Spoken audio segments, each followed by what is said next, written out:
Welcome to Confessions of Inappropriate Yoga Teachers. I'm Josh. And I'm Mona. And in this podcast, we boldly explore the universe through conversations about yoga in a down-to-earth way.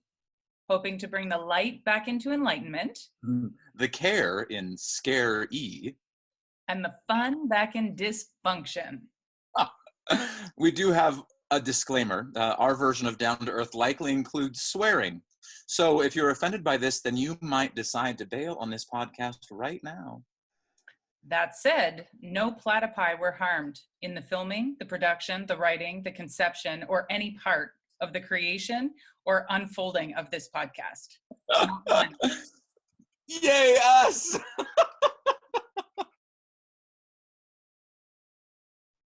I'm so excited we're all together. I know. We're gonna have a party. So am I. We are so gonna have such a party.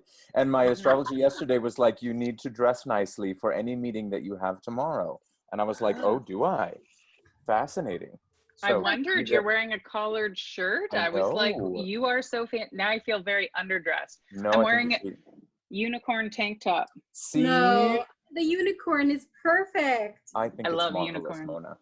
My horoscope today said, don't spend any money. You will make all bad decisions. Oh my Well, thank you, astrology. Yeah. Yeah. Let me just, well, it's so funny because, you know, I use any excuse to put on my bling bling. Yay. And I watched on Netflix, we grew up with this astrologer, Walter Mercado, in the Latin community, and he's on Netflix. They did a whole series on his life, and he would wear these opulent capes, you know, to do his readings. And my grandmother and everybody would always they were mesmerized by his, you know, very over the top outfits. And that's just what I want to wear every day. Like, this is my fabric that's just hanging, you know, just bling.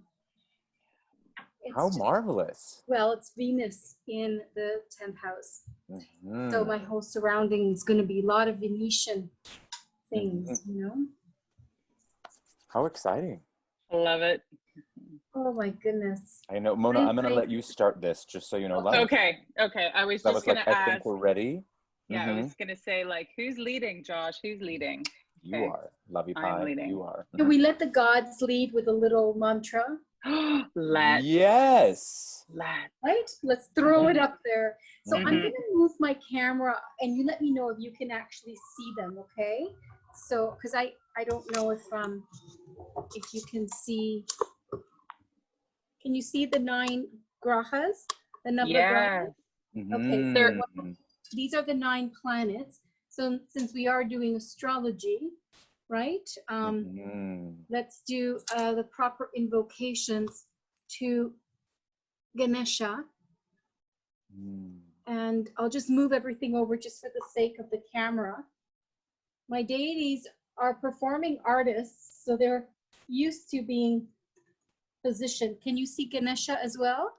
Yes. Yes. Okay, perfect. Does that look nice? And does Ganesha have his hibiscus flower? He does. Okay. So,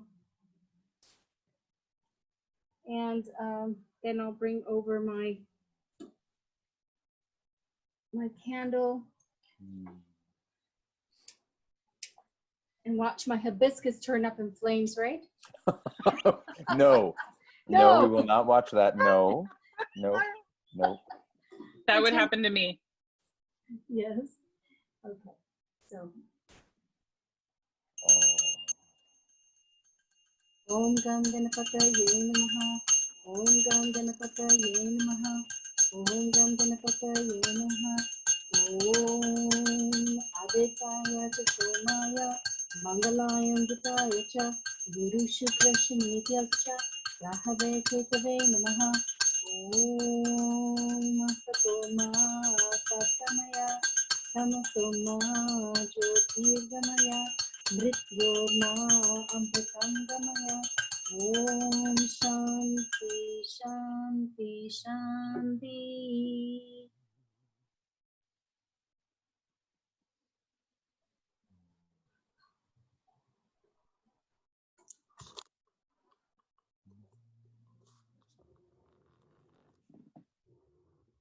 Thank you for that.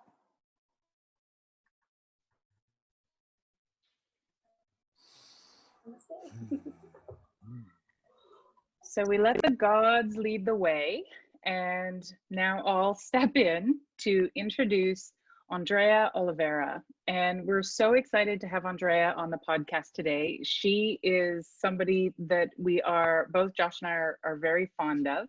She's somebody who initiates people into the sacred arts of yoga, Ayurveda, and Jyotisha. And for those of you who aren't familiar with Jyotisha, it is the Vedic science of astrology. And what a unique skill set to have all come together. And for us here in Canada, how blessed are we that Andrea lives in Toronto, in the Toronto area. So we actually, we have a wonderful Ayurvedic, Yogi, Jyotisha right near us. We so often have to travel far in order to find great folks who have this knowledge. So welcome, welcome, welcome. We're so excited Hello, to everybody. have you. Yay. Hi, everybody. How are you? Everybody's good? Yes, Yeah. indeed. Yes, indeed. Yeah. And I know our audience will be so excited for us to be having this conversation and for us to be Absolutely. exploring Jyotisha. So I Mhm. figured we'll dive right in. And Andrea, Yes. I'm going to start with your question. So the first question you asked, which is, what is cosmic anatomy and why is it important to know it? Mhm. Let's start there. Let's start there. So the prayer that I just did to sort of start our conversation is an invocation of the 9 planets, which represents 9 aspects of our consciousness, right? So it's a measurement of our consciousness. And the cosmic anatomy is at the time of birth, the light of these planets, the consciousness of the planets shone upon us at the time of our birth, which creates sort of a phenomenon and a unique character of who we are, the personality, the qualities, the shape, the size, the attributes, and the tendencies of the personality, the ego structure, the physical body. So this is like the electromagnetic energy around our being that causes like the manifestation of who we are as a unique part and parcel of divinity.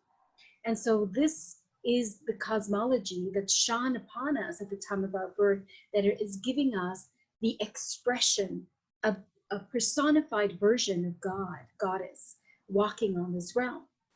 And the idea that we are influenced by one or more of these predominant elements, these elements have a personality behind them, and they are represented by gods and goddesses.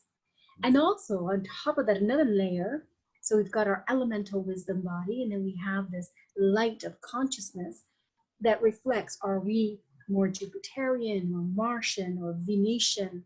And that will give us a flavor in the personality, and particularly in the ascendant.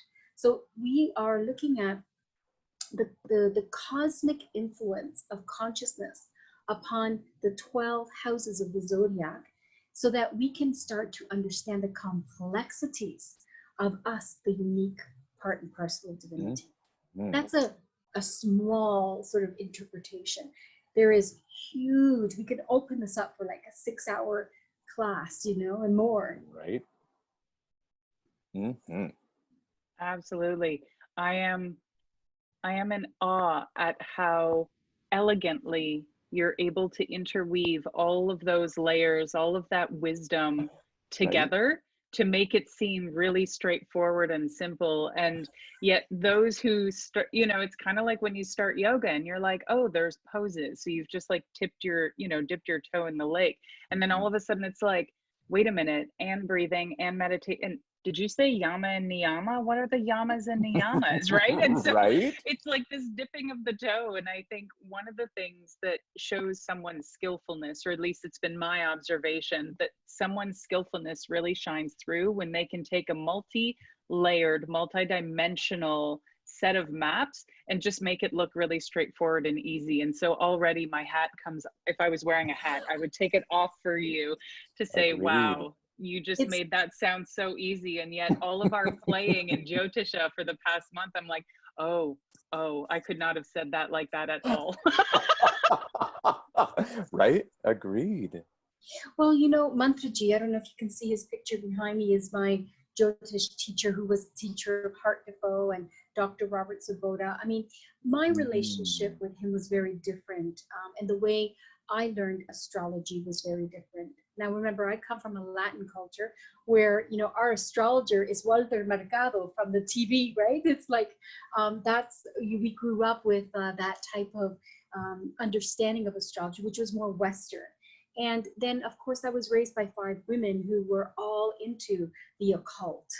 And so their understanding of the elements and elemental personalities. So the water goddess, which is right behind me, I think maybe you can see her, my shrine to my water goddess, Yamaya, which is the flavor or the spirit of water.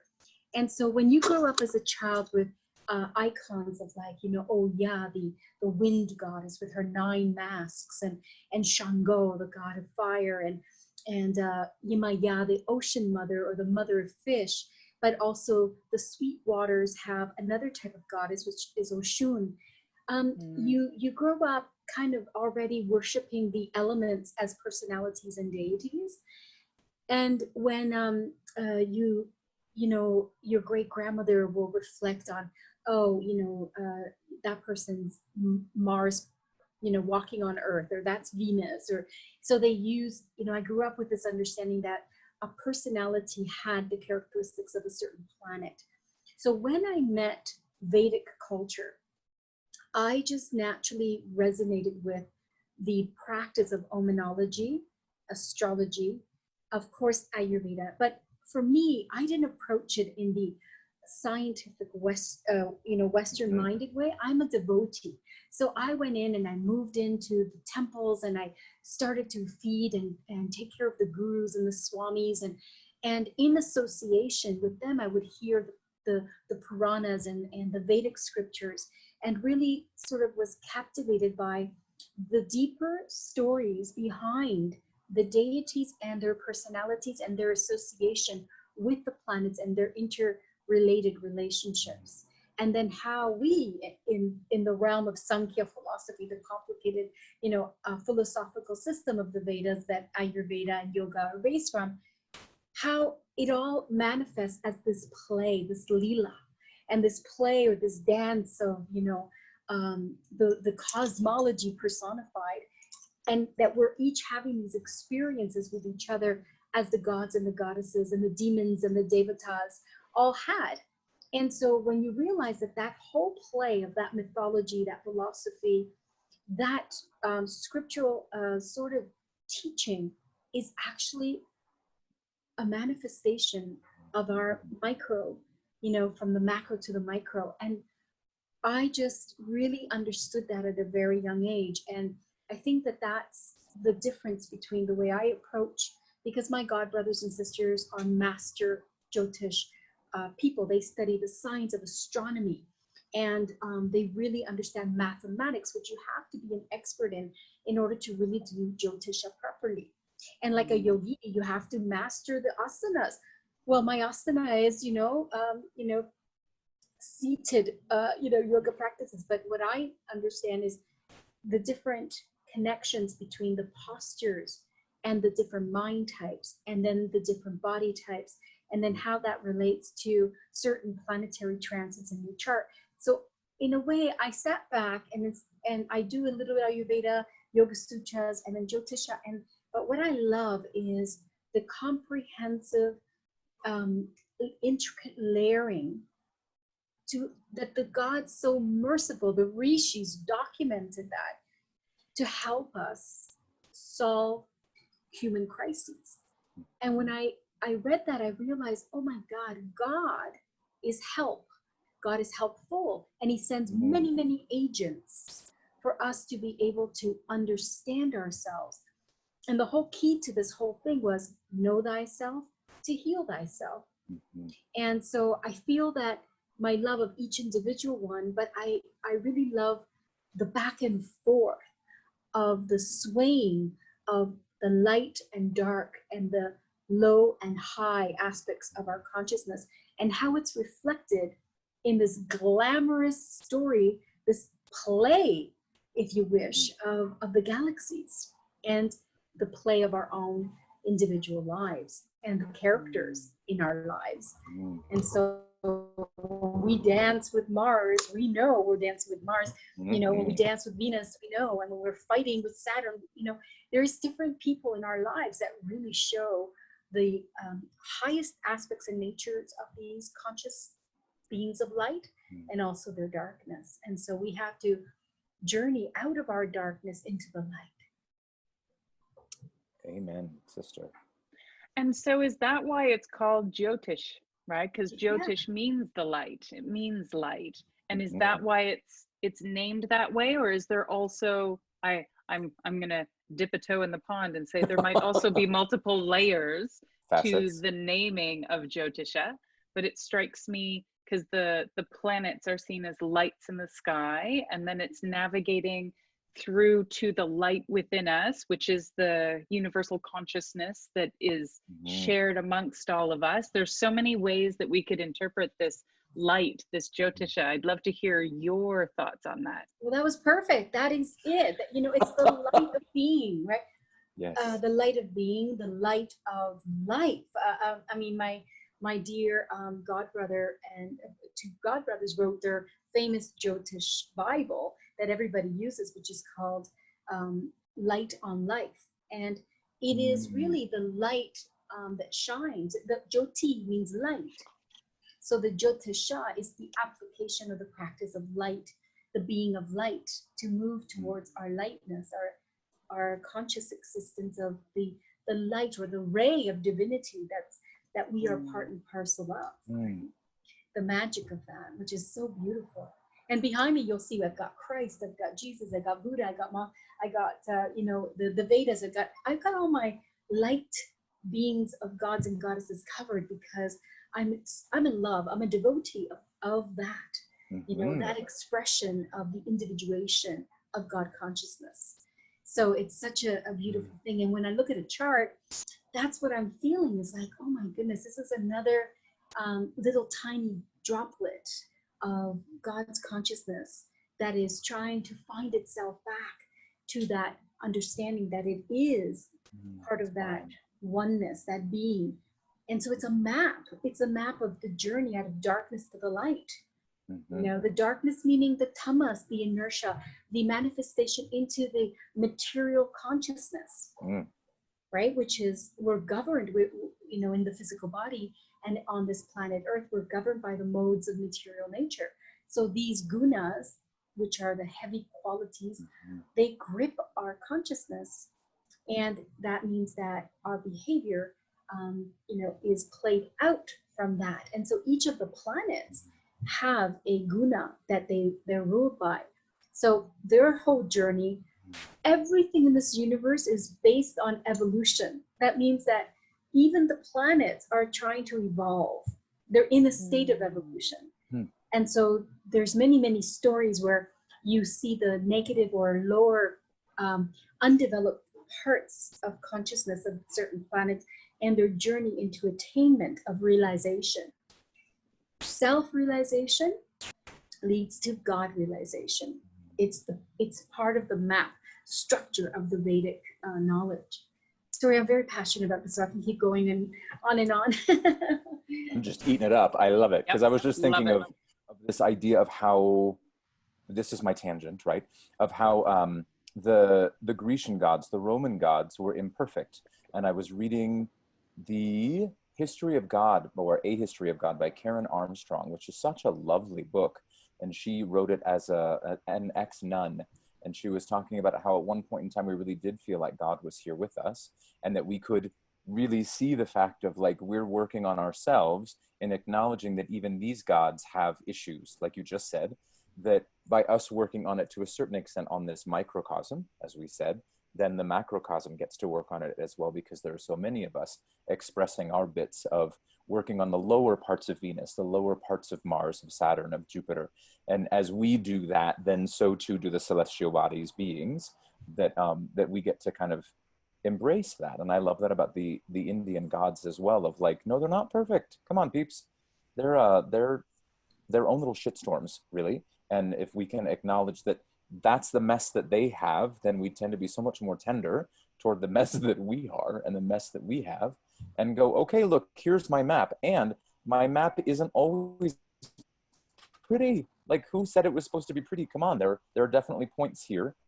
I particularly appreciated in our conversation that this wasn't pretty. Nope. This was a whole period of years that sucked. Sucky, sucky 2x4. And you're getting to the end of it. And there may be another one that comes up, and that there is no reason to fear it. It's actually part of the celestial process. It's part of the divine process. I love that, because I also feel like some of my messiest times were periods of extreme growth for me.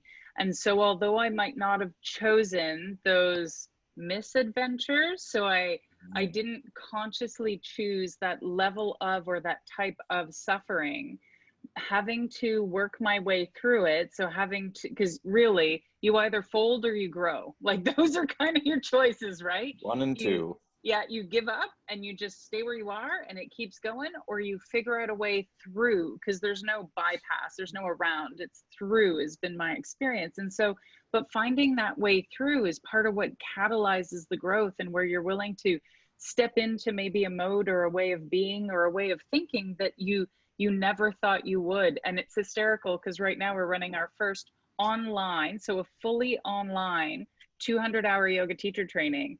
And I'm pretty sure that like a year ago, somebody said, would you ever do that online? And I was like, never. No way. Gross. Never. It is meant to be done live. And then now I'm like, and I need a little bit of pepper for that foot that's in my mouth, because I said, but I called it. I called it on myself. I said, never. Instead of no, that's not for me, I said, I would never do that. And so the universe is like, well, you know, got to erode that resistance a little bit. So here's a pandemic, which means you can't be in the same place at the same time. And people are still looking to develop and build their skills. So it's been interesting to constantly, even though I know there's still a funniness to the idea that all of these things are opportunities for us, again, to shine our light brighter, right? For us to step into our possibility and potential, even if we wouldn't choose it.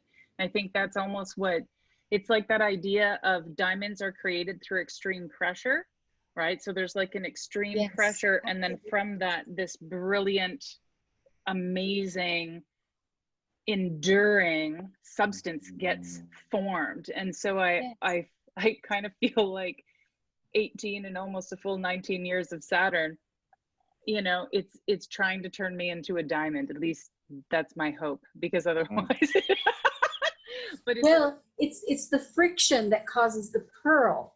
So life is like that. When we have that, we need to be rubbed, and we need to be, you know, poked, provoked, and and that friction causes heat, and that transformation either transforms us into our highest you know, abilities and attributes, or it destroys, you know, us as well, right? So we are a mirror image of Divine Mother, where we're constantly creating, then we maintain our creation, and then we destroy it. And so consciousness is like that, right? That's why we have the Trinity, Brahma, Vishnu, Shiva.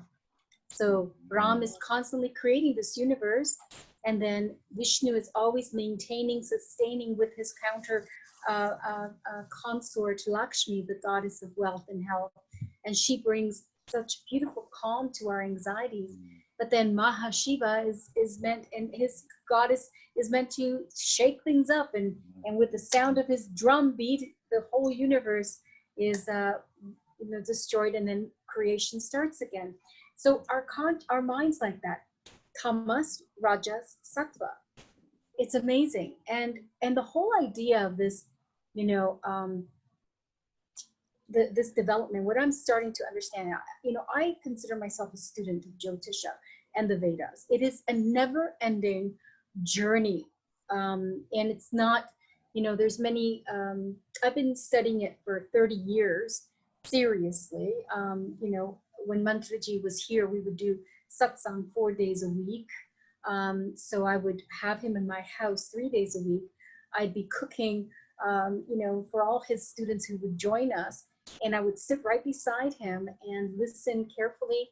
And of course, they were master, intellects. And I'm a very simple Latina, and I, I didn't understand those complicated things, but I was really in awe of just being in their association, to serve them.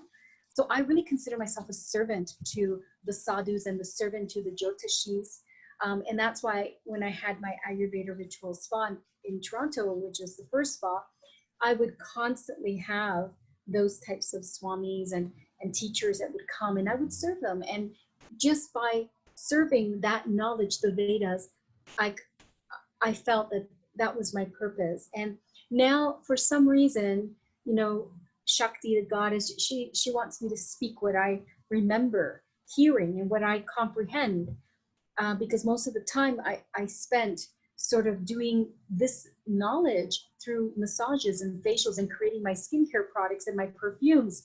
Because I love the deity so much, I started making perfumes, and I do a lot of pujas and worship, so I would offer certain essential oils and then I started blending them. And then, the swamis would say, well, that's prashadam. And I took it further. I would take all the ingredients to temples, and we would do big pujas and fire ceremonies. And that's how, I started to blend, and I still blend that way today. And so for me, it's a service to God, that if someone's spraying themselves with Krishna or Shiva or Ganesha or Devi, for me, it's like, oh, it's puja in a bottle. It's when they're putting on the ingredients that I use in my serum, which are all, this idea of Radha Krishna making love on the banks of the Yamuna, because I've selected aphrodisiacs. Those aphrodisiacs to me are the servants of serving the god and the goddess, so that they can have that intimate union. And of course, we want that orgasm on our skin so that we can rejuvenate and have all that wonderful, nectar of immortality within us. So the application of the knowledge was what is my spiritual practice. So I didn't know the difference between work and a spiritual life. It's blended. So this dharma of sharing whatever I can in whatever way, so that we can comprehend. And the idea, I think, that the rishis were documenting medicine upon medicine upon medicine for humanity to get better. And it's from mercy, it's from love. So these teachings will be interpreted by the different personalities that have different understandings of God consciousness and medicine and all the aspects of help that's available to us. And so it's important to know, I think, what it's like when you look for a teacher. You need to know the level that you already comprehend, so that you can, be chosen by another type of master, or you sort of start somewhere, in a basic information. So I consider myself like an introducer, and then from just trying to make sense of something very complex, then I help in the best way I can to shed light on very complex, heavy topics that sometimes people feel almost like unworthy to practice, because they have to be so strict, or they have to be so devotional, or they have to follow all these Vedic injunctions and rules. But if you're following the journey of love and finding union with your beloved, and understanding your own unique constitution and your individual position, your dharmic position in this world, then there is no mistake. We are all allowed to experience love and express love. And I believe that these stories of light are really that. They are expressions of the Shakti of love and the individuation of expression of love consciousness. I don't know. I'm in love with it all. Absolutely, and that comes through every moment. And I love that. And I was thinking in the midst of this of your Latina background and how marvelous that is, because the Latina families are all about well, let's make food for everyone, because nothing can happen if we're not nourished.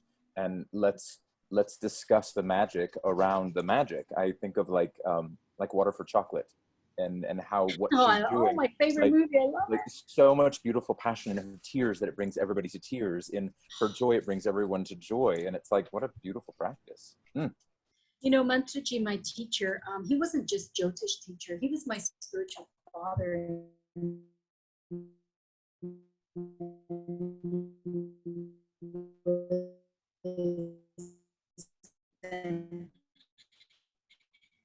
With their beloved, or look for God on an empty stomach. Take care of the physical first. Take care of the anxieties and the life crises of, you know, unsafety, because people need to feel safe and protected. And only when they're safe and protected can they relax enough to start to understand these complex topics. Or when people are searching because they need, I call it spiritual surgery, because of life's continuous painful traumas. And so we go to these paths or these practices, and whether it's Ayurveda or yoga and Jyotisha, we're in this path towards healing of consciousness of our body, mind, and soul. And we're looking for remedies and prescriptions to really learn how to live, how to move towards that love vibration, you know? And I'm a patient, I'm a student, and I'm a servant of all of this. This is how I consider my path of practice. You want to go on that one, Mona? You want me to jump in on that one too? You do it. Okay. And I jump in, just because there was so much that I was diving into about what we're coming up now with modern science, modern psychology, modern therapies as well, of the fact that if we can't delve into our own nervous system from a place of safety, then we won't be able to delve into our nervous system at all. And I love how you said that in such a fashion that it brings back the Ayurvedic qualities of, you know, Ayurveda is about identifying our physical body first. Like, find out your dosha first of your physicality, find out your prakriti first, and then you can start working on the psychology of it. But you have to nourish yourself physically first, and you have to nourish yourself so beautifully and recognize that that in and of itself, on the physical plane, on these gunas and tamasic plane, that's necessary. And I feel like so many of us want to escape the physical realm and want to just live in the spiritual realm.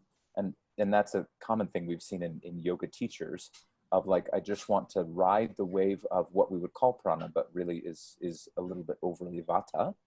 And there's something so nice about, I really need you to come down to kapha for a second. I know it's so uncomfortable to slow down. I know that this is so heavy and it seems uncomfortable, and yet there's so much nourishment and so much love that happens in kapha. There's so much sensuality to it. There's so much healing to it.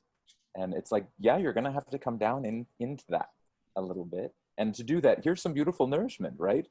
And how the 5 women, like you said at the very beginning, the 5 women in your family could really impart that beautiful, caring, kaphic nature that makes me very happy. You know, the key thing what you're saying is like, what's your dosha, which means what's the mistake that your body produces? Yeah. What's the flaw that's constantly getting you in trouble and away from your realization that you are not this body, you're not this mind, you're a spirit soul. And the flaw that we, you know, are born with, which is the dosh, the mistake that we're constantly producing, which is the waste product of our thoughts and our emotions and our physical toxicity. Those are the blocks that prevent the prana, the movement of the life force energy. And prana, I've come to understand, is the love of a mother. You know, the prana is the love of a mother that blows life into us, and the nurturing nourishment of the mother, divine mother, and the caring mother in our own being. We have experienced, all of us, unconditional love because prana is in us. And until that, we are always maintained by this prana, which is a mother that nourishes and maintains our consciousness, our body, our existence. And so to honor that prana every day through the breath and through the understanding that we are not just the physical body, but we are beings of light. And that when we start engaging into the weaknesses and strengths of that cosmology, which is our cosmic anatomy, we start to really get a really understanding of where we need more love consciousness, whether it's organ function, whether it's sympathetic or sympathetic, whether it's cerebral, whatever it is, whether it's energetic, environmental. We are all love deprived because we have a memory of the first experience of love, right? And I think that these are maps that the rishis kind of left for us to navigate through these parables and stories and mythologies and actual practices of purification and practices of devotion to begin to purify our lower consciousness, to engage fully in the love of that's there, the prana. And I love the famous mantra. As my teacher would say, your Sanskrit sucks. And so no matter how much you try to study with your Latina accent, you make everything, Vedic, you make it sound like a telenovela, like Está bien. Me encanta, me encanta. Yeah, and it's true, and I love the love stories. So Right. I'm fascinated by the love stories, and so that's all and everything is Prakriti Purusha, spirit and matter, having this journey of trying to find that union with the beloved. And oh my goodness, and all of these stories, with the planets are about that. And when the first time I looked at my chart from a Vedic perspective, everything changed for me, because in Western astrology, it's very beautiful. It's amazing. It's amazing. But for me personally, there's always something missing, because the stories of the stars, because we follow sidereal astrology in the Vedic system. So it means that we're following the path of the stars. And the stars are another group of deities and personalities, you see? And so it gets more and more complex. But when you're a Latina lover like me, you love stories. So you're just gonna start diving deep into these engaging, stories. And they're all like telenovelas, they're all like that, because you put on a Purana, you put on the Vishnu Purana, you put on the Shiv Purana. It's tales upon tales, and they're intricate stories. And just like a Bollywood Hollywood movie that goes on for 3 hours singing love stories, the Vedic epics, the scriptures, are boundless testimonial love stories of love and expressions, and the enemy that tries to destroy love, destroy lust, destroy prana. And what is that destroys prana? It's the saboteur in our consciousness, that part of us that really believes, that demoniacal part of us, that part of us that's wounded, or that part of us that is unconscious. And that's where the whole yogic system comes up, because the yoga is, in a way, the practices to wake up that consciousness that's dormant at Muladhara chakra, the root chakra. It's dormant there. So when that Shakti, that energy starts to awaken, that coiled serpent that starts to uncoil and starts to move consciousness upward, prana upward, starts to awaken all the past subconscious and sort of unconscious parts of our experience as a soul, lifetime upon lifetime. And so the map is a measurement of the layers and the complexity of karma. And so at the root chakra, there's, I can get into the theory, so excuse me, I just start going with it. But there's layers of karma. And so people think, karma. Don't let your karma run over your dharma, but the idea is really this understanding the complexity of this, so that we can start to see, in a way, like, know where you're going, know where you've come from, know the roots of your genetic coding, your DNA, your family tree. If you want past lives, but God is so merciful that all our past life memories are erased, because what is a life? It's full of suffering, taking care of the body, creating maintenance and longevity. It's the science of longevity, the science of immortality.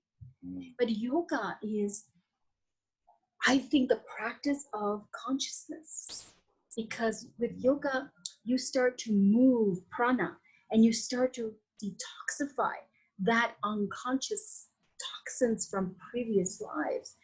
And depending on the kind of mind you have, is the prescription, as Patanjali says, for the practice that's meant for you. Just like when we know your body type, we give you the dinacharya, the balancing of the doshas through self-care practices on a daily basis based on your prakriti, your constitutional truth, and the flaws of that truth, the mistakes that that body produces.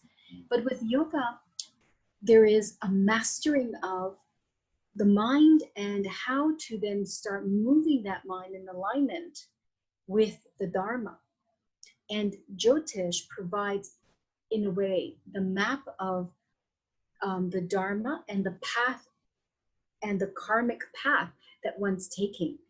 And so it's the three sister sciences have to hang out, have to socialize, have to know each other, just like sisters know each other, and they know their power and their strengths. And as a unit of sister energy and a circuit of Shakti that moves consciousness and moves awareness, this is medicine that's provided to us by the love of God. God is she, he, it. I love saying G-O-D, grow or die. Or if you spell G-O-D, grow or die, or it spells dog, or just pet your dog and take it for a walk and be happy in the mundane world, right? Or just want to grow or die, and that's the idea. And if you look at astronomy, it's all this evolution of planets and stars that are dying, stars that are born, planets that are combusting. So it's a whole understanding of the light of consciousness. Anyway, I can keep going and going. I'm loving the fact that we just embrace our own telenovela. That we're like, you cannot have a telenovela without a villain. You cannot have a telenovela without a bit of messiness. Because if everybody's life were good, it would be a very boring show. So it's like, I mean, if we were to, here's the script of your telenovela and it's Jyotisha. Here's what you're acting in it right now, which is going to be your Ayurveda, your daily practices. And then your yoga is how you're going to actually evolve from your script and from what you've got going on right now in your dosha. So I love that. That was perfect. So you related to that analogy. Not a lot of people can, because, and that's, I think, the beauty, of being individual. Like, you will interpret this knowledge in Josh's way, and absolutely. Mona in Mona's way, and, and articulate it and create the transmission, of being able to execute the knowledge out to the masses through her books and through this audio and all the technical ability that Mona as an educator you have. And me, I'm a storyteller. I was raised by 5 witches, watching telenovelas and Walter Mercado on TV, telling you, darling, are you a Scorpio, esto, el otro. Entonces, and that drama is expressed in, if you look at any of the Vedic gods and goddesses, there is the Dharma of I call it the drama of Dharma. Amen to that too, what is it? Shakespeare says that life is a play, right? And I think we need to really understand those roles, and those roles can change. And that's why we have, some of us are more Rahuvian, right? Because Rahu is that master of disguises that's able to put on the different capes and cloaks and disguises and languages and performing arts and anyway, what was the other question you asked? I'm sorry if I went off the tangent. No, actually, it's so fun. I was looking at the questions while we were talking a little bit, and it's like we were asking how the 3 sister sciences come together, of what got you into all of this stuff, of what you think the 3 pillars of it are. And I feel like we didn't even have to ask any of them, because they've been story told in a way that is uniquely and beautifully you, that we don't need to ask the questions. Like the script is already set.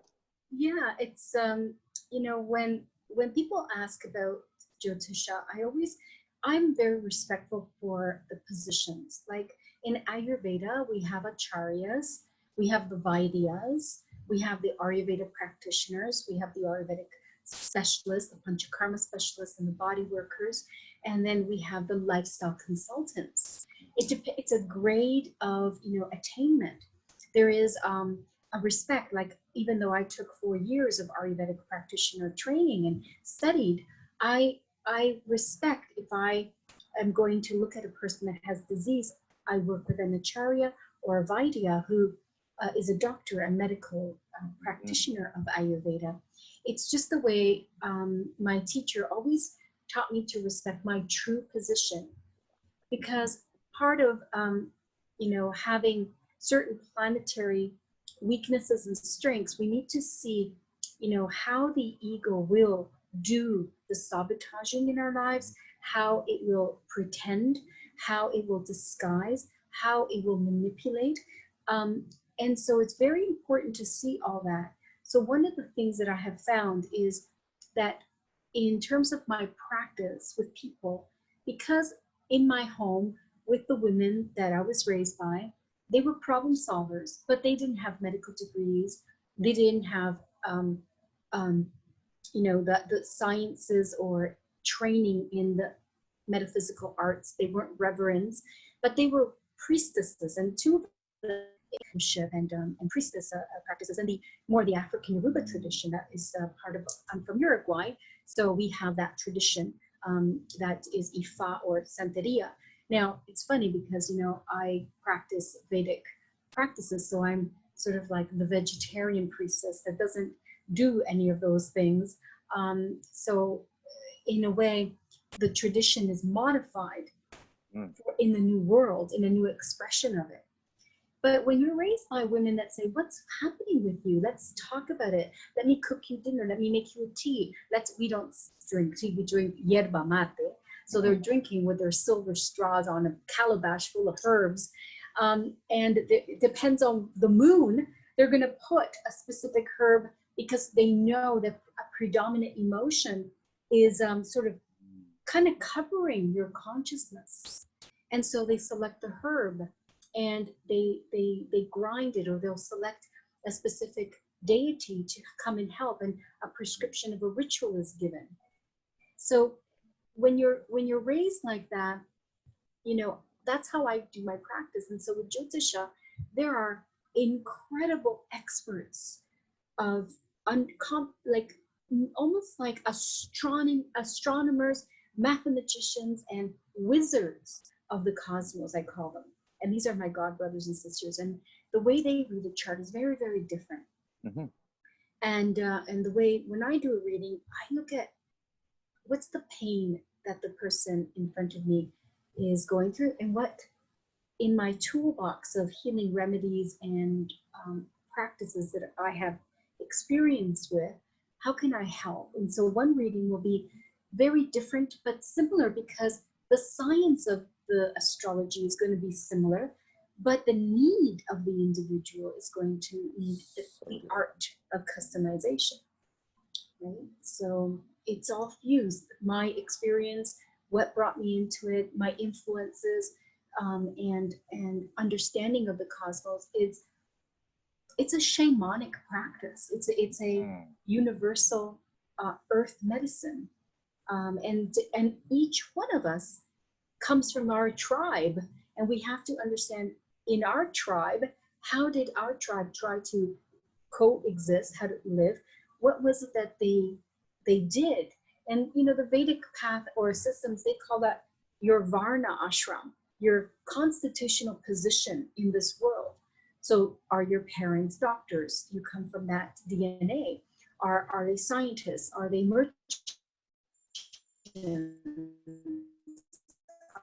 The dance, new generation of Western culture, there's a mishmash. So that's why people have a lot of confusion about dharma and purpose. Dharma meaning purpose or duty of life. What is my duty? And what are we saying? We're saying, what is my constitutional position so I can serve humanity, which is a mere reflection of God consciousness, God personified. because eventually we want to serve the spirit. And that's where yoga comes in, where Patanjali, I love Patanjali. There's just something magical about Patanjali. And the way he explains that we are all just craving to sit and dwell within our own being.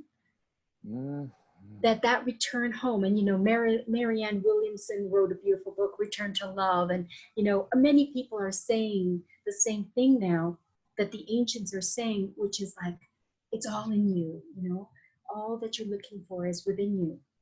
But we need a map.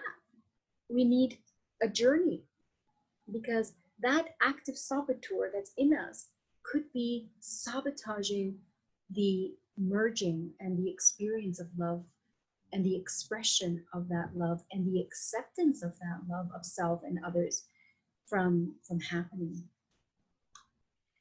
I love how you often reference your God brothers and sisters, because it's been my experience and it's my understanding that as much as the wisdom may be inside me, there are all sorts of reasons why I might not be able to access that for myself. And so having a teacher who can say, hey, do you see that blind spot over there? Do you see how you're always doing this? Like, have you noticed that yet? Or to have other soul siblings or soul friends, as Josh and I like to refer to them, which, maybe one person's service to you is to hold the container so that you feel safe to grow and evolve. And maybe someone else is a mirror. And so you have very similar experiences. So you can kind of figure it out together, right? Or, that's so true. Right?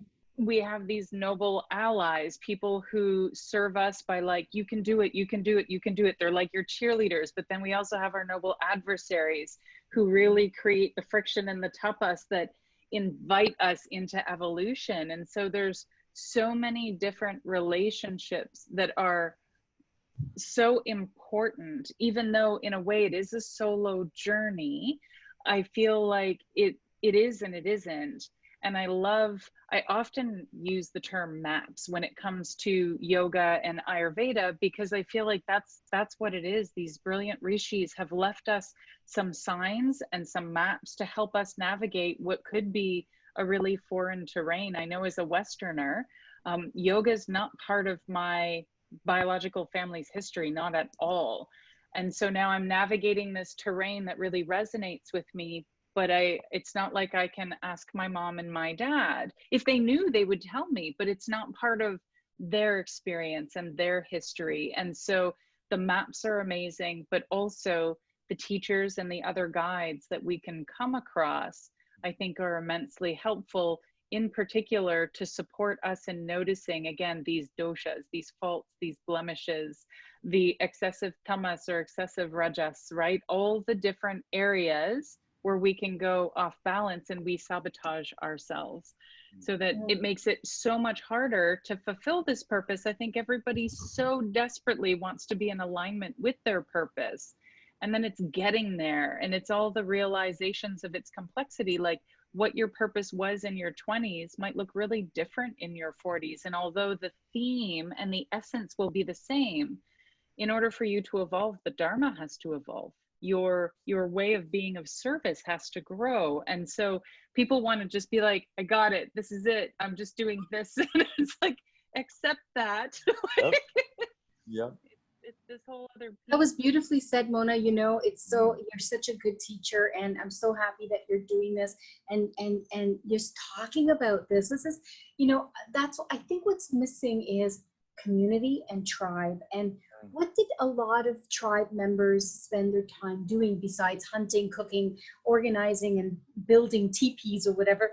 They sat around discussing deep, deep mysteries of behaviors in other tribe members, but also like the meanings of life. And the one person would share the rituals or the medicine, and there's a lot of missing sharing. And I think it's because, I don't know, I think it may have started in the New Age movement, where this idea that our day job had to be our life purpose or our dharma, that everyone was kind of, I remember also getting confused that,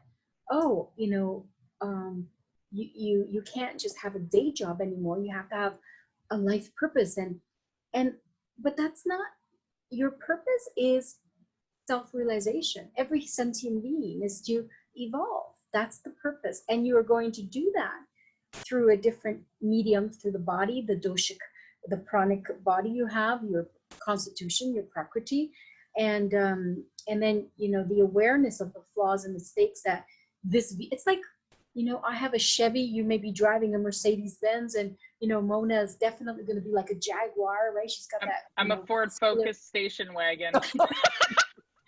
No, I'm the Chevy. I'm like your pickup truck, you know, broken, you know, you got a slow starter, right? My constitution, but we each have a different engine, and every engine needs a specific type of gas and different types of maintenance, and consciousness is the same.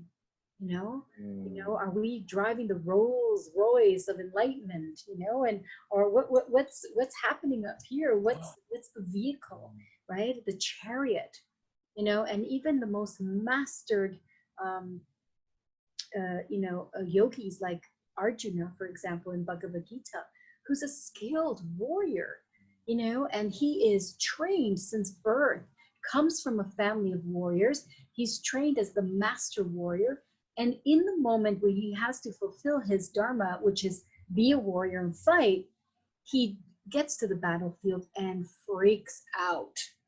He has a panic attack. He becomes despondent. He puts down his weapons and he's like, I'm going to run to the mountains and meditate. I can't do this. And he turns to Krishna, who he doesn't realize in that moment is God, his chariot driver, who's his best friend, and they have a conversation.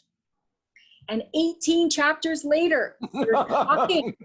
It's a conversation. Gita means song. It's a song conversation from God to his disciple, from a friend to a friend.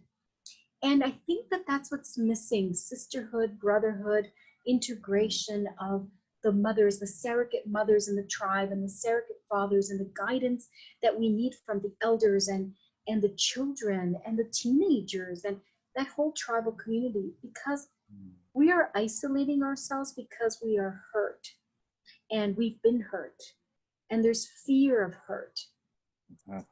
And I think that this protection mechanism is actually creating more grief, because the lonelier we become in this society, the fear of being alone and not feeling loved, protected, guided, supported in any way, it increases that survival.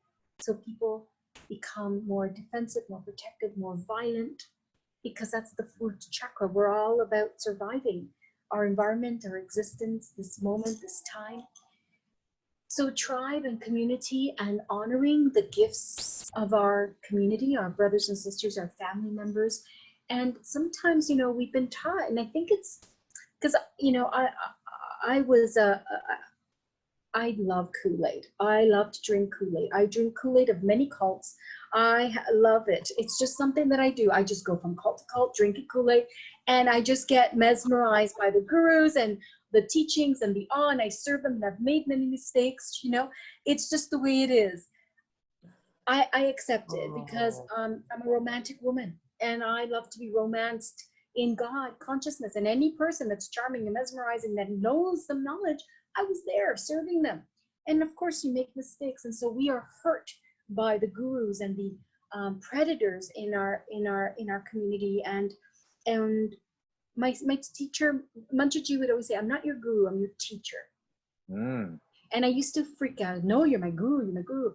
And I used to get mad at him because he never wore robes, right? You know, like I said, you're a renunciant, you're a celibate, where is your robes? And I would buy him saffron gowns and saffron robes, and he'd laugh and go, buy me a polo shirt. And he, you know, he would always wear a polo shirt. And why are you continuing to behave this way? And he would teach us about our behavior.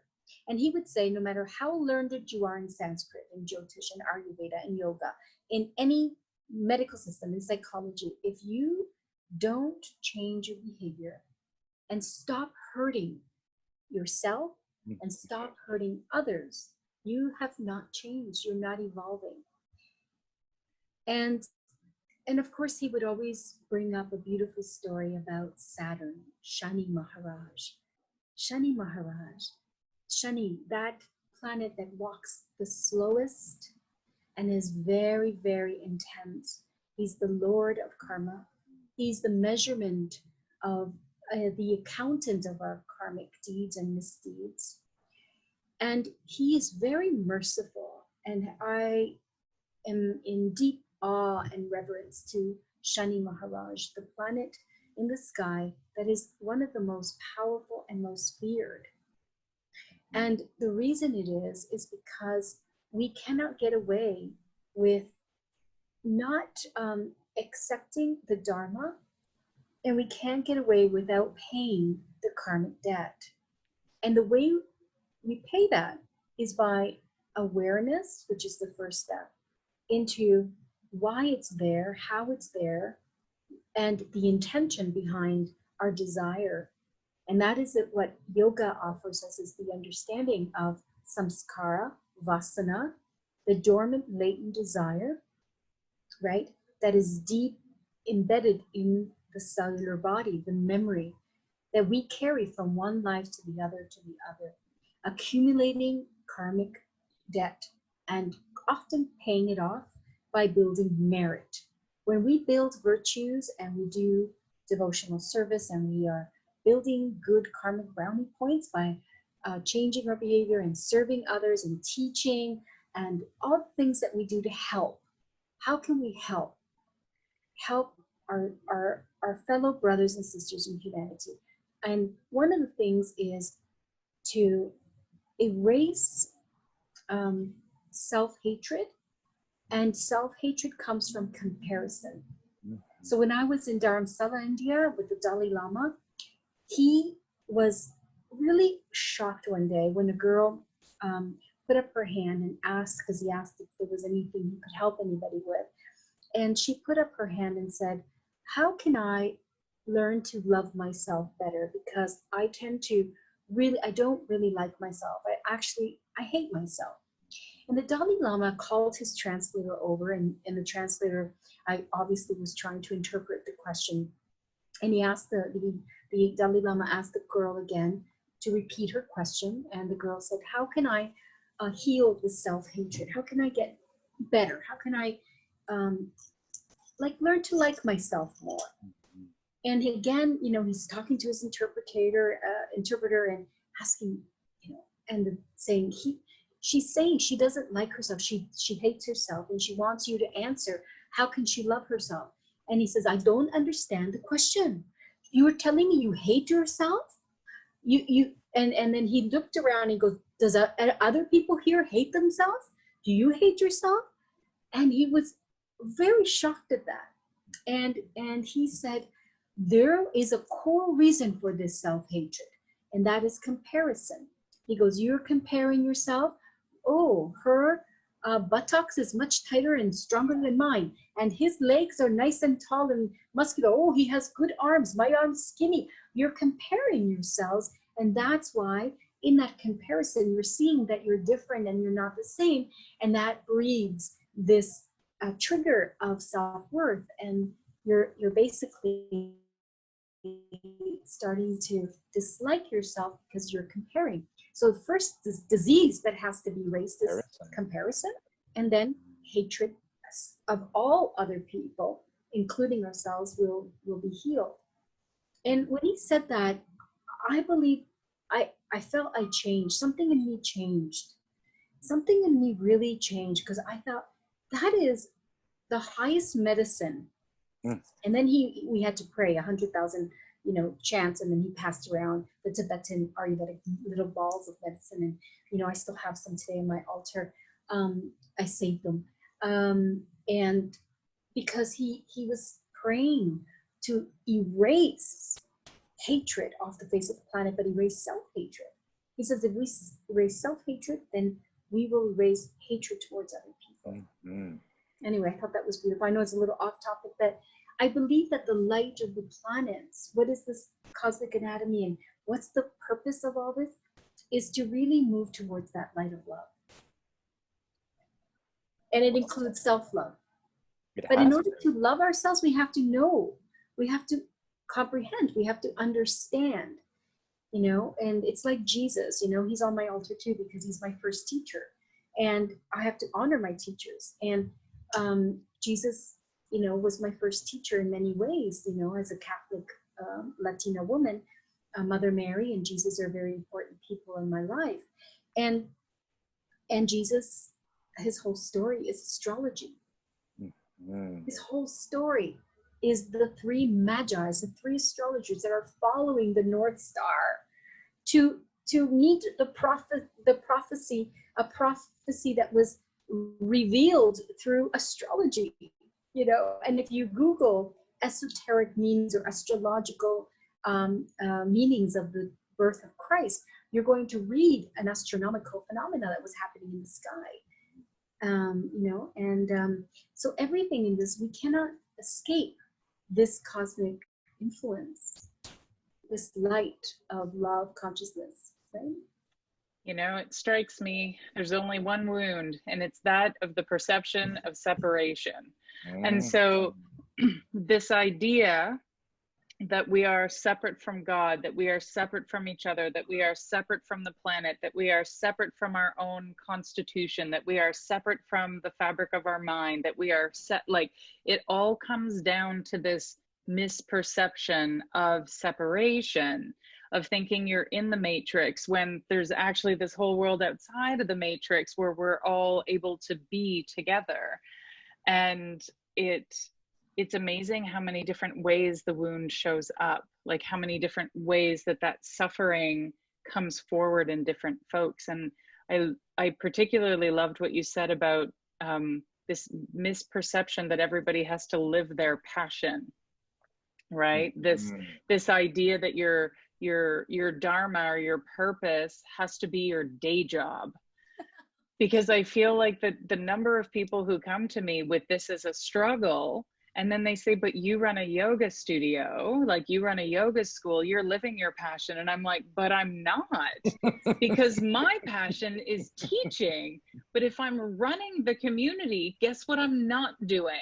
I'm not teaching. Well, I am in one way, but I'm not teaching in the way that really is my passion, which is, let's dive into this philosophy and have these conversations. Instead, what I'm talking about is, so about your overdue account.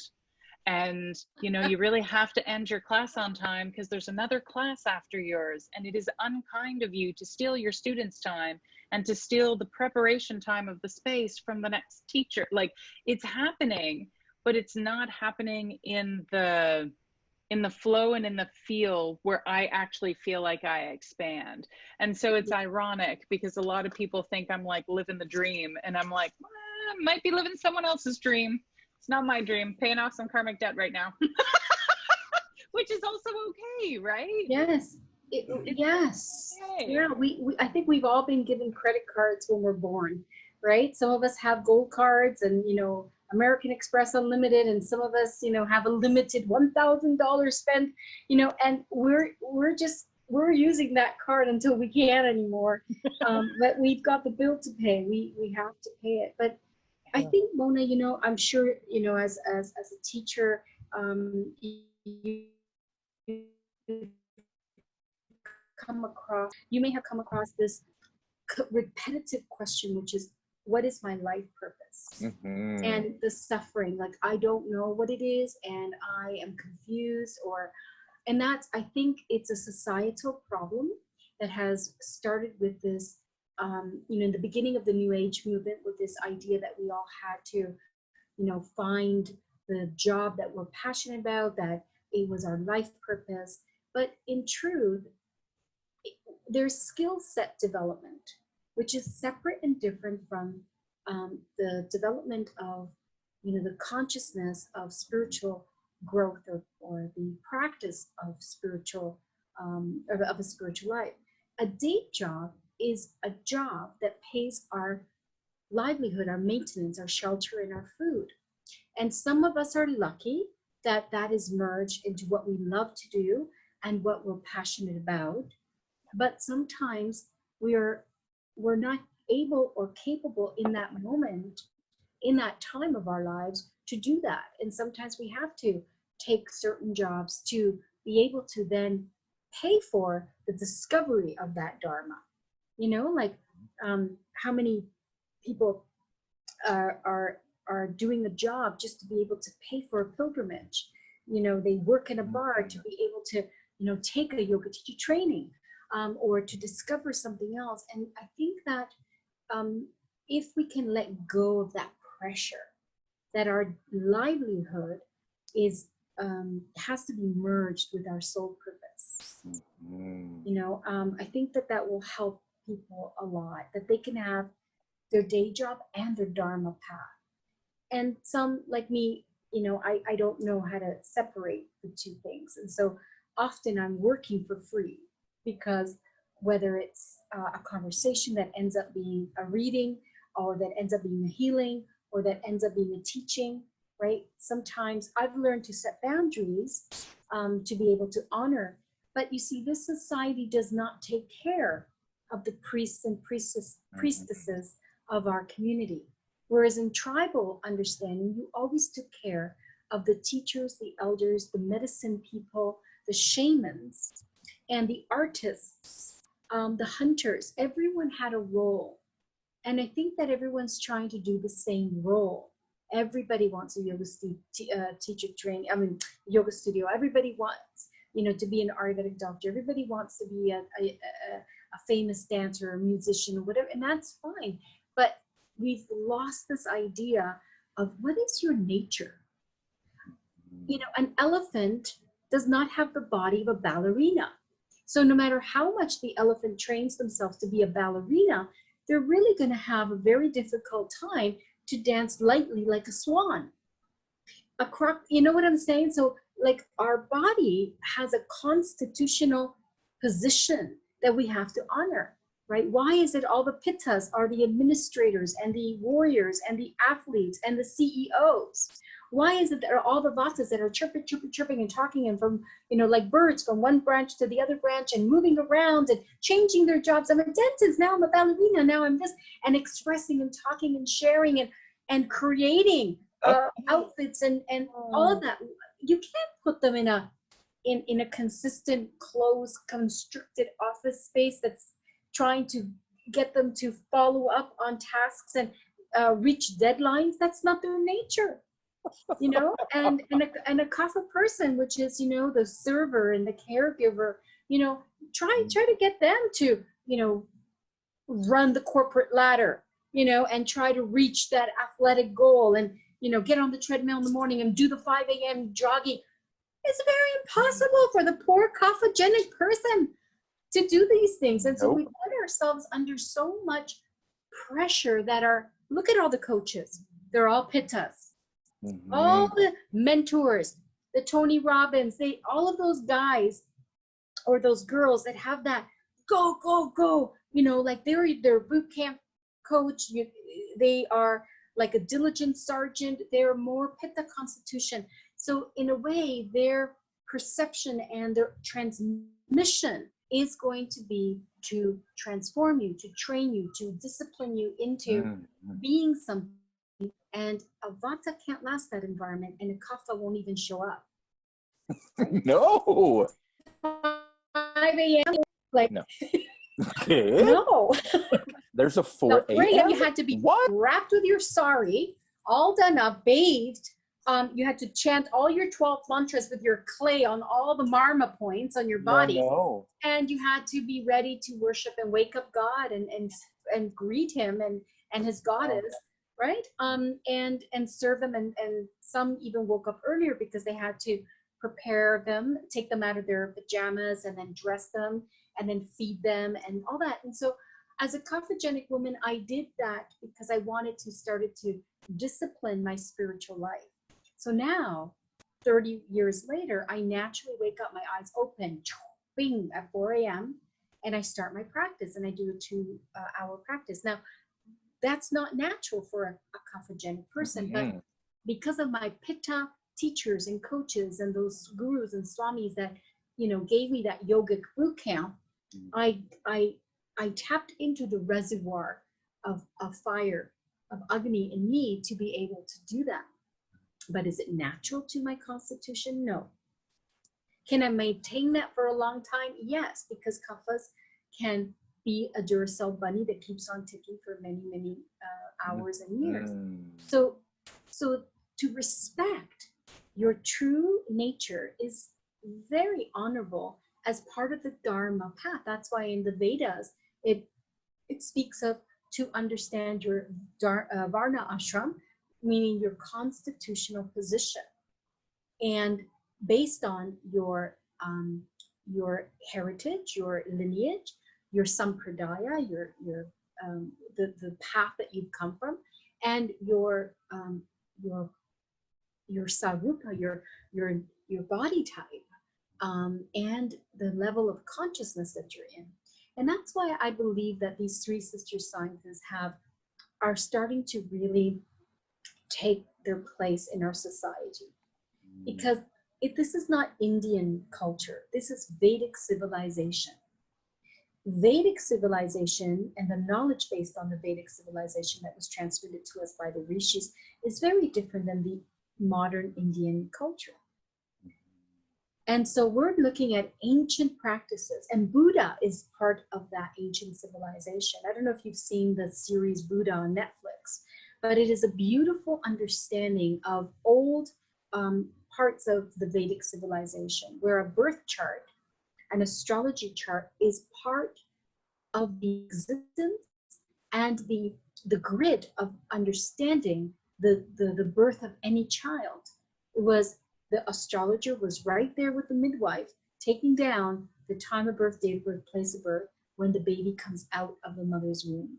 And some astrologers jot down when the baby comes out, the head, they jot down that time, the whole body, they jot down when the umbilical cord's cut, they jot down that, and they also, when the baby's washed and the first breath comes out and given back to the mother. So all of that is documented, because as that's happening, the sky is moving.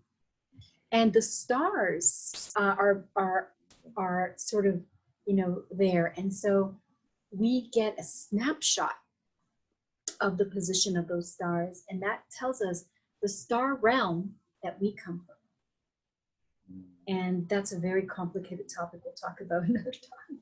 Yeah, right. And I like that you brought in like the three sister sciences, because we had kind of two tied in questions. That were like, what were the three resources that you feel were like pivotal for Jyotisha?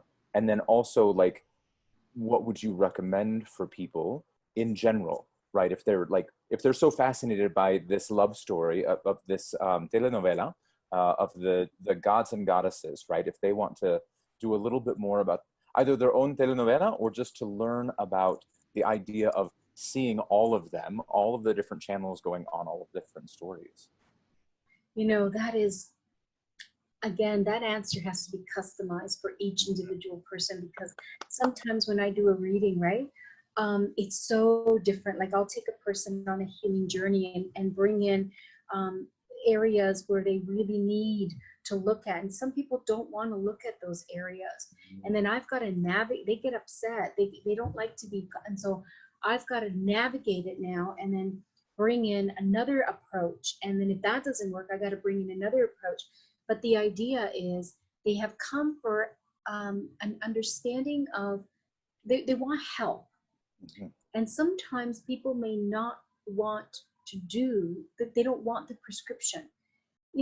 I found myself going many times to a doctor and I don't know what it was. And they gave me a prescription, I never took it, but it was like a confirmation that I was okay, or not, you're not dying, or oh yes, you do have this, or sometimes we go for guidance just as a check-in or something, but the intention behind the reasons why a student wants to learn or a patient wants to heal, it's really, really important. As I'm getting older, I've been in the spa industry for 34 years, but integrating all of this esoteric phenomena and from the Vedas to everything I do, I've learned, and I'm still learning, that not one person can please Everyone. A teacher can't please every student, a doctor can't please every doctor, every patient, and an astrologer cannot please anybody. My mother's a Latin Spanish card reader, and so she's like that. She immediately, a person sits down, she throws the cards, and the person starts, not connecting. She goes, "This is what the cards say, darling. If you don't like it, you know where the door is. You can go to the door.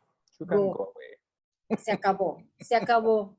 And sometimes, I'm not taught like that. I'm taught to, customer's always right, and we have to serve, and we have to, be a duck, and okay, let's try this, let's try this, let's try that. But the truth is that your question is so complicated, because if a person is a student of yoga, Ayurveda, and Jyotish, naturally, then they must study Srimad Bhagavatam. Srimad Bhagavatam. It is, in there's the Vishnu Purana. It's the story of the sustainer of this universe, which is Vishnu, the Vishnu Purana. And then you must understand Shiva Purana. And then from there, you will understand the goddesses. And then from there, you will understand the creation of Surya, the sun god, and all of his entourage, and all the key players in that entourage. And then every rishi is connected to a star, and every story has a connection to a rishi, a deity, a god, a goddess. And so it's so layered that you got to start somewhere. So you start with the Puranas. You start with the Vishnu Purana, the Shiva Purana. You study all those stories. The Srimad Bhagavatam is the story of Krishna.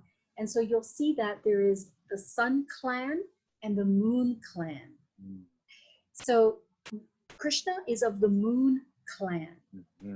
And Ram, right, Surya, the sun, and Lord Ram is of the sun clan. And and everything is divided, and just like yoga, sun and moon, hatha yoga. Oh my God, Ida Pingala, right? Everything in this universe, yin and yang, everything is this duality until it's not. And so then you study things like Advaita philosophy, non-dualism. And then you go to Vedanta, the end of the Vedas. Like after something came to stop the Vedas too. The Vedas is not the only thing. And so it depends on what you're looking for. And so when you're looking for a general understanding of Jyotish, then you got to go to the Rishi who transmitted Jyotish, which is Parashara. And he spoke with one student, which is Maitreya. So that is the Parashara Hora, the book, which is the understanding of the whole setup and the rules of astrology, from astronomy to measurement, and that's a complex science. So that is the foundation is the Palatipika, which is another branch. And then there's all these other styles of Jyotisha. So the South Indians have their own style, the North Indians have their own style. Then there's a fusion of everything. And it depends on it's like when you go to study Ayurveda and you go to the different hospitals, depends on, there's a whole medical approach to Ayurveda. But when you meet the individual acharya, which means he's a doctor and a teacher, a philosopher, a pundit, or a swami, it's like they're like now a teacher, a graduate doctor that's now a professor in these sciences of mixing spirituality and philosophy and medicine. And most of them know astrology too. So they become like masters of it, acharyas. And when you take their association and they bring you into their family, it's called a gotra, a tribe, a clan, for lack of a better word. And there's always a family guru and a family deity that they have followed year after year after year, century after century, and through their family lineage. So when you get taught by that particular Acharya or Vaidya, you are being transmitted the information that they have from that family lineage and also that deity. So when you have Ayurvedic healing or a Vedic astrology from a person who worships Lord Shiva, it's a very different experience than when you go to a person who worships Vishnu, a Vaishnava astrologer, or a Shakti, a tantric astrologer, or a Siddha, which is, more of that mystical, natural medicine that is, more shamanic in its base of Ayurveda. So if a person is just saying, I'm in pain, I need guidance, I'm lost, the first study, the first scripture is your story. Your own individual story. Start there. Your family tree, your family tribe, what you've inherited, all the things that you are overcoming in the inheritances of the behaviors of your family lineage and tree, the consciousness of your parents that are still in you, and the measurement of your life experiences and journeys. You are the Purana. Study the Josh Purana, the Mona Purana, the Andrea Purana, right? And when we go back and know where we've come from, my first guru, Bob Marley, love my Bob Marley. Know where you come from so that you can know where you're going, right? And be that natural mystic along the way. In my Kool-Aid searching days, I also was a Rastafarian, right? I did have breadlock spoons. It's Rahu, right? I've got Rahu in the first house. What can I do? I have to experience all the eclectic, universal, expressions of God consciousness. It's my path. And I'm an initiated priestess of Yemaya, which is in Africa, Yemonja. She's the mother of the ocean, the mother of fish. She's represented in Brazil. You see her. She's the goddess that has the long black hair. She wears light blue. I don't know if it's pun intended or no connection intended. I always wear either white or blue. And she looks like Mother Mary, the Virgin. And she has this motherly quality to her. So some of us are born in the African Yoruba tradition and also in shamanic archetypes. Joseph Campbell, for example, wrote beautiful books on this. How he studied tribal, ways of worshiping deities. And how a tribe starts is they know who they are, they know where they're coming from, and they know the deity that they are under the influence of. A chart is kind of like that. It gives you a really clear indication. It confirms your constitution, your Ayurvedic constitution. Yes, it also does. shows you your strengths and weaknesses, and it also starts to move you towards your soul purpose because it starts to explain where the position of the sun is, which will represent the soul purpose. And then it tells you what kind of mind you have. Is your thought, your emotional thoughts aligned to that intellectual buddhi agni? Are you able to have good discernment, viveka? Are you able to see the reality? Are you in illusion? Are you deluded? What kind of mind do you have? You have an infatuated mind that is, romantically lost, running around trying to write her own telenovela everywhere? Or what is, how is your mind working? Is it going to serve the soul? Or is it going to be like what Arjuna was experiencing, that bewilderment? And the senses are so,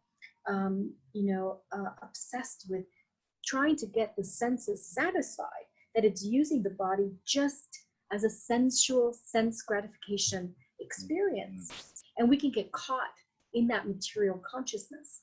And so that's where the identity, we get that tamasika experience of sticking to the identity that we are the body, we are from this race, this creed, we are this gender, we are these things, this is my name, this is my family tribe and lineage. We can get stuck there and we can avoid experiencing the mystical truth that we are beyond the gunas. We are conditioned and influenced by the gunas, and we can't break out of those material we're like puppets of material nature.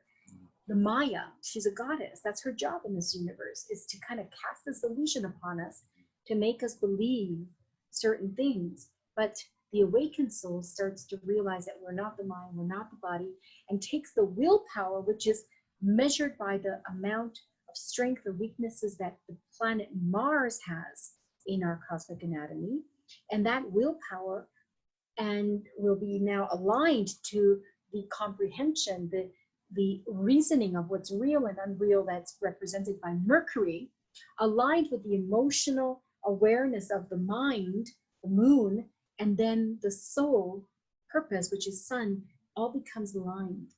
And then Venus, which is the expression of the pleasure and the passion and the desire, starts to be expressed through that now, that journey, that now we are not being disappointed by constantly chasing those carrots that, that are put before us, and then tasting them and just being disappointed that it's just a carrot. Oh my God, it wasn't, something other than a carrot. No, it's a carrot that you can follow. And then Saturn is going to give you your karmic bill. Well, since you've been on this journey trying to quest and satisfy every desire you have, and using your body, your mind, and doing this to this person, doing that to this person, never changing, I'm sorry, dear, this is your visa bill. And I'm interested in the payment plan. Saturn is extremely merciful. People in Indian culture, they fear Shani Maharaj, Saturn, because the fear of Saturn's glance. They say that whatever Shani or Saturn looks at, he causes suffering and decay and death and loss. But he gives us so many warnings. He gives us so many messengers that he sends to say, you are off path. You're not on the right path. Your mind is not aligned to your purpose. Here is another opportunity to change, to humble yourself, to take responsibility. And when we don't, unfortunately, we have that karma to pay in whatever position Saturn is transiting for 2.5 years, because Saturn transits the zodiac every 2.5 years. He's in a different astrological sign, which means that he's going to be traveling through one of the 12 houses and changes every 2.5 years. So he brings us an opportunity to shift and clean up our karmic and pay our karmic deal in that area of whatever house he's in. So right now, for all of us, Saturn is in Capricorn. That means that since January 24th, Saturn has been in Capricorn in the sky, and he's going to stay there for 2.5 years. And within that 2.5 years, he's going to retrograde and then go back, go direct, and then retrograde again, and then go direct. And so we're going to experience this back and forth of energy between our past, taking a look at something that comes up from our past to help us see something that we didn't learn, or a lesson we haven't digested yet. And only when we see the truth can we trust ourselves to take and have the courage to start to change those things.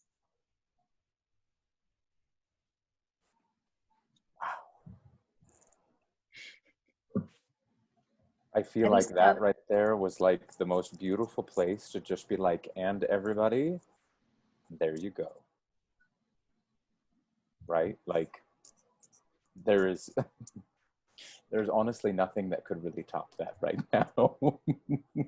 There isn't. However, we should add one more piece of information, which is, Andrea, if folks want to find you or get a hold of you, do you have any trainings coming up? Should people go to your website? Should they email you? What is the best way for folks to find you? Should they decide they do want to explore their own Purana, which is their own journey? And a great way of doing that is to have their chart read, right? To make that connection and start to see the different patterns, or maybe explore being open to the patterns, because as you were saying, sometimes we're open to it, sometimes we're not. But how can people find you? What's the best way?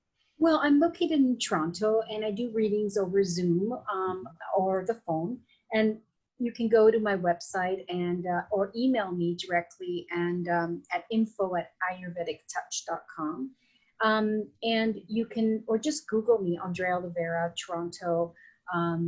Ayurvedic Rituals is my company name, so you can go ayurvedarituals.ca, and you'll see that I teach people how to do Ayurveda services, like people that want to become interested in the healing arts and, you know, do facials and massages and Indian head massage and that. So I do have training programs that people come for that, and I train a lot of yoga teachers that want to cross over, but I also teach people that just want to start a healing practice, and or an already existing therapist that wants to integrate this philosophy of Ayurveda into their practice. So I teach all kinds of people, and I've decided I'm teaching small groups, one-on-one. I want, like you and Josh, you know, like having these deep conversations and learning from each other. I believe I want to get back to that tribal way. And so I'm letting go of the business model. I'm letting go of all of that. And I'm just going to do what the karma, whoever has got karma with me for the day is going to come. And so you can also get a chart read with me or come in and have a service with me. I am in Toronto. So people, sometimes they order my Ayurvedic Organic Botanical Skincare line, or they want to start more ritualistic, and they start with the perfumes and the bath rituals. On my website, I've written a lot of rituals down and some blogs. So there's a lot of information. It's constantly improving. But you can go in and into the website, you can download I think you have to sign up for my newsletter, and then you get a free guided meditation. So that's my gift to all of you today. Just go in and there's 2 meditations, and one is for elemental balance and the other one is to heal a broken heart. And that's a very interesting work that I do, which is about karma emotional release therapy. So yes, you can train with me, you can book a session with me, have a facial, a abhyanga, or have a chart reading, and you can also just experience my products. So thank you guys for having me on. I love sharing, and so yeah. Thank you. So glad that we could actually get to chat with you. Like, we both chatted, we were like, we need to interview. We need to have a discussion with her, and I'm so glad that it happened.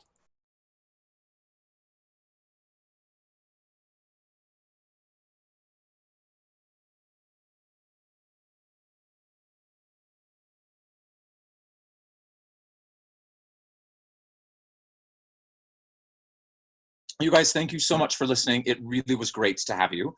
And please feel free to send us any questions or comments that you had on this particular topic, or really any topic that comes to mind. If you want to connect with us, you can connect with us at our website. So you can find Josh at jlmtherapeutics.com. He's got to contact us. And so contact Josh. If you want to contact me, I'm at janatiyoga.com. And if you email anything on that website, it all comes to my inbox. So that's how you can get a hold of the two of us. And on each of our websites, you'll find I almost did it, ampersand, CIYT. No, it's a hashtag, Mona. It's a hashtag. You will find more information about Confessions of Inappropriate Yoga Teachers on both of our websites at hashtag CIYT. Awesome. So if you'd like to support us, we've got a couple of ways to do that. You can either go to Patreon and be a paying supporter for us, which is awesome. And you can also give us feedback at any time. You can head on to social media and talk about us and just help us build the community. And that is worth its weight in gold as well. So we love to be able to bring this to you. And those are the ways that we can. So again, thanks for listening to Confessions of Inappropriate Yoga Teachers, hashtag CIYT. And until next time, everybody. Be inappropriate. Yes, Very indeed. inappropriate. Very inappropriate. Very inappropriate.